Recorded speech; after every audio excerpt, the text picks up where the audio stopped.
বাংলাদেশের মানুষ শহীদ শরীফ ওসমান হাদির বিচারটা একটাবার কার্যকর করান, দেখবেন যে এদেশের গুণেধরা আইন, গুণেধরা রাজনীতি, গুণেধরা সংসদ অনেকটা পরিবর্তন হয়ে যাবে। শুধু শহীদ শরীফ ওসমান হাদির বিচারটা একটাবার কার্যকর করান। কেন বললাম? এদেশে অনেক খুন খারাপি হয়, অনেক মামলা হয়, অনেক কিছু হয়, কিন্তু বিচার হয় না। আর শহীদ শরীফ ওসমান হাদি তো প্রকাশ্যে গুলিবিদ্ধ।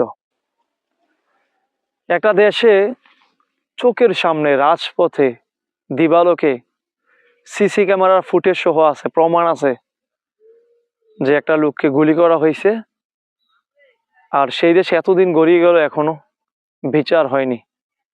এটা আমার বাংলাদেশ। আরো কত শত শত এরকম খুনের বিচার ঝুলে আছে আদালতে, সেগুলোর তো সংখ্যার হিসাব জানা নেই। তো একটা বার যদি শহীদ শরীফ ওসমান হাদির বিচার কার্যকর করা যেত, আমার মনে হয় এদেশের গুণধরা আইন, গুণধরা রাজনীতি, গুণধরা সংসদ অনেকটা পরিবর্তন হয়ে যেত।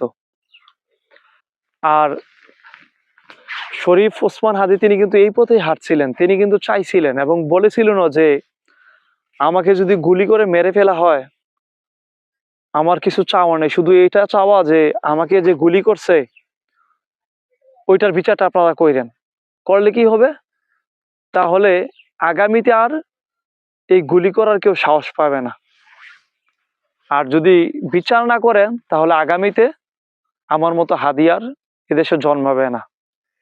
তেনার কথাটা কিন্তু একেবারে 100% সত্য কথা। দেখেন, আজকে যদি শহীদ শরীফ ওসমান হাদির বিচারটা আমরা কার্যকর না করতে পারি, এই প্রজন্মকে যদি এই বিচার দেখাতে না পারি, তাহলে এই প্রজন্ম তো হাদি হবে নাই। আগামী যুগের পর যুগে যত প্রজন্ম আসবে তারাও কেউ হাদি হয়ে জন্মাবে না, হাদি হয়ে প্রকাশ পাবে না। হয়তো ভিতরে ভিতরে অনেকে হাদি থাকবে, কিন্তু নিজেদেরকে হাদি হিসাবে প্রকাশ করবে না, কারণ ওই যে বিচার হয় না এই দেশে। আমরা কি শহীদ আবরার হত্যার বিচার এখনো কার্যকর করতে পারছি না।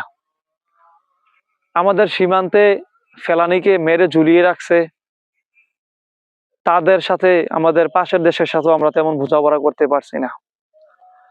আমাদের এই দেশে আরো কত কত ভাই শহীদ হলো, আবু সাইদ শহীদ হলো, মীর মুগ্ধ শহীদ হলো, আরো কত কত এই মুহূর্তে নামগুলো হয়তো বলতে পারতেছি না, স্মরণে আসতেছে না, এরকম কত শহীদ হলো, তাদের বিচার কিন্তু কার্যকর করতে পারি নাই। তারপরেও কিন্তু শহীদ ওসমান হাদি তিনি রাজপথে নেমেছিলেন, আন্দোলন, মিছিল, মিটিং, সংগ্রাম, সমাবেশ অবরোধ করেছিলেন শুধু দেশটাকে ন্যায় ইনসাফের দেশ গড়ার জন্য।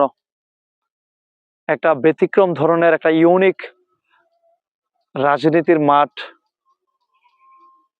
আমাদেরকে উপহার দেওয়ার জন্য, কিন্তু আমরা সেই শরীফ ওসমান হাদির কদর বুঝিনি, আমরা তাকে শহীদ করে দিয়েছি, দুনিয়া তাকে নাই করে দিয়েছি।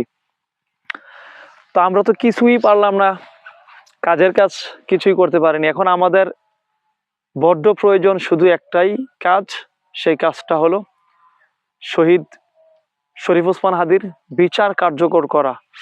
আর তিনি কিন্তু আমাদেরকে বলেও গেছেন যে আমি যদি মরে যাই আমার বিচারটা যেন হয়।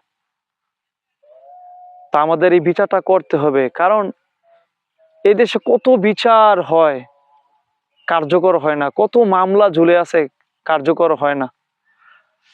আমি শুধু এদেশে আমার এ জীবনে দেখেছি শুধু রাজাকারদের বিচার হইতে, আর একটা বিচারও কার্যকর হইতে দেখিনি। আর যে রাজাকারদেরকে বিচারের আওতায় নিয়ে আনা হয়েছিল, জানি না তারা আসলে কতটা অপরাধী ছিল, নাকি এখানে রাজনৈতিক কোনো ফায়দা হাসিলের সম্ভাবনা আছে কিনা, আদৌ আমরা সেই বিষয়টা ক্লিয়ার করতে পারি নাই, জাতির সামনে তুলে ধরতে পারি নাই। যাই হোক, যেটা বলার কথা বলেছিলাম যে রাজাকারদের বিচার কার্যকর হইতে দেশে দেখছি, আর কিন্তু কোনো বিচার কার্যকর হইতে দেখিনি এখনো পর্যন্ত।